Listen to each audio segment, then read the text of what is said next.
NES has a reputation for being the home of some of the most ridiculous, downright crazy hard games ever produced. Since the mid-80s, gamers have been pitting themselves against the roughest, toughest, and downright worst that 8-bit has to offer. I mean, there's a reason why the term NES hard exists. Some super quick guidelines for this list. 1, we're talking about NES games here, not Famicom. No Japanese Mario 2, and no Takeshi's Castle. Number 2, these games have to actually have an ending for them to count, so none of those never-ending puzzle games like Tetris. And 3, the game can't be difficult just because of sucky controls. And finally, if you see only the first level of these games and you're wondering why, well, you know why. Because they're hard. Hey, I'm Stuttering Craig. And I'm Nervous Nick. For Screwattack's Top 10 Hardest NES Games. Number 10. Oh yeah, Contra. I mean, this game is one of the best games in the NES library. But it's not on our list because when Konami busted out the sequel, it came back even harder than the first. It gets stupidly hard trying to dodge everything, but just like the first game, the spreader is an absolute godsend. Now, one of the reasons why Super C may be considered more difficult is mostly because it wasn't played as much. And besides, if you're down with old school games, the original Contra isn't really that hard because you played it so many times. Number 9. Ah, yes. Much maligned because of its just retarded jumps, the original TMNT is well warranted at this spot. Look at this. Look at this. How are you supposed to make it through here without getting hit? This is borderline cheap. See, that's where you change to Raph because we all know he sucks in this game. TMNT probably would have made it higher on the list, but let's face it, as long as you've still got Donatello, you're golden. Number 8.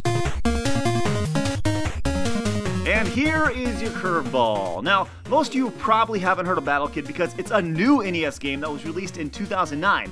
Savak, the dude who made this beast, has created a labyrinth of pain.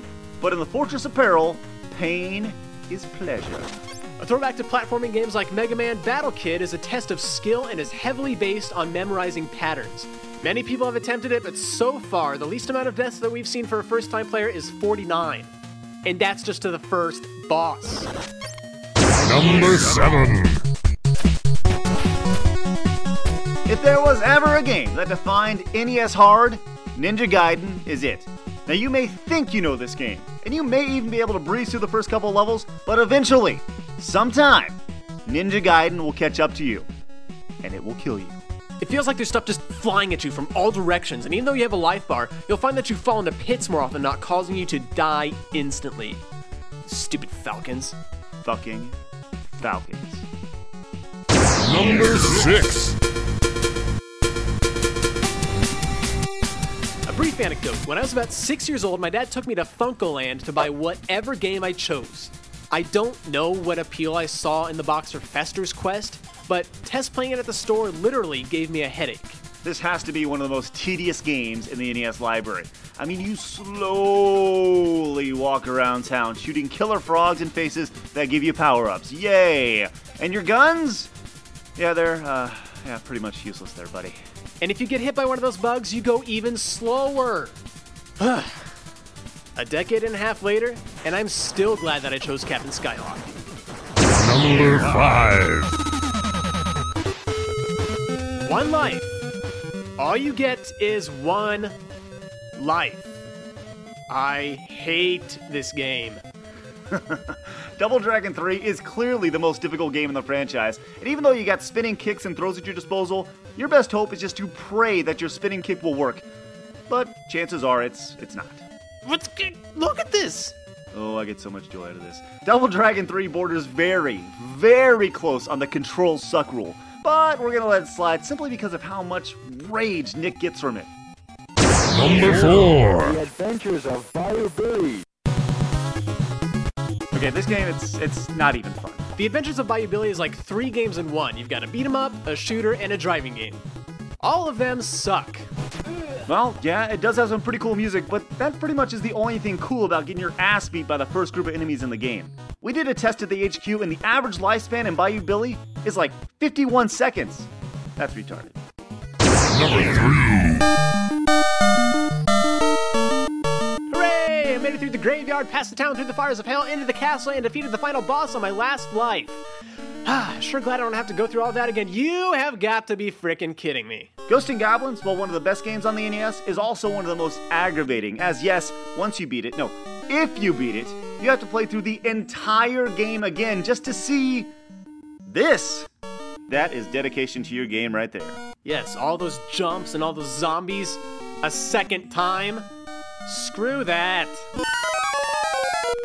Number 2.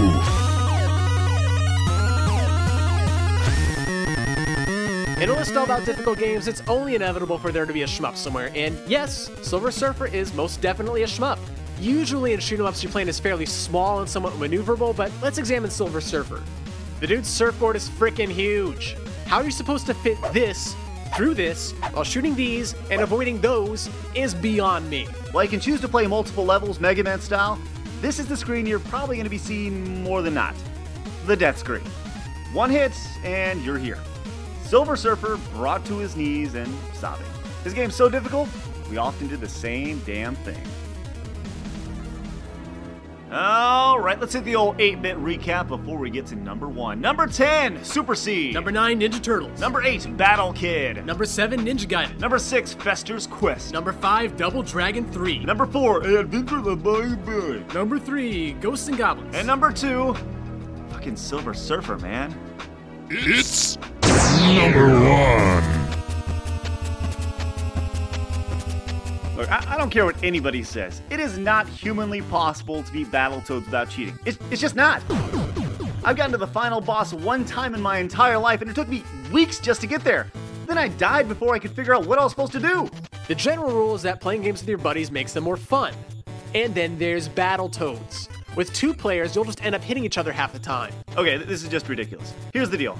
The first person that can film you and a buddy beating Battletoads in 2-player mode on your NES, none of that emulator stuff, and no tool-assisted runs, and then upload it to Screwattack.com, I will give you one of every DVD Screwattack offers for absolutely free. All you gotta do is upload it before our next top 10 is released.